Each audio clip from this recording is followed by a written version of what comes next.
Tsaka ganito, no? Pagka, kunyari, syempre, every now and then, ganun naman talaga ang mag-asawa, hindi ba? Meron kayong medyo hindi na pagkakaintindihan and all. Pero, naniniwala talaga kami na kapag pinag-usapan yung mabuti, maayos talaga eh. Walang sigawan, walang taasan ng boses. Di ba? Hindi mo sa sinisugarcoat what's happening inside. Pero yung bang, maayos lang.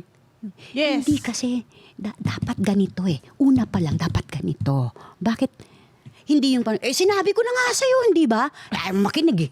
Ano gusto mo ngayon? I told you so. Oo, di ba? Wala nang ganun. Walang Tama. ganun. Kasi unang-una, nakakasira ng mood yun. Nakakasira ng... Beauty! Hindi, totoo. Dapat happy lang. Totoo. Magkakaintindihan naman kayo. Mag-usap na kayo maayos. Hindi siya competition. It's a partnership. Diba? Diba? Oo.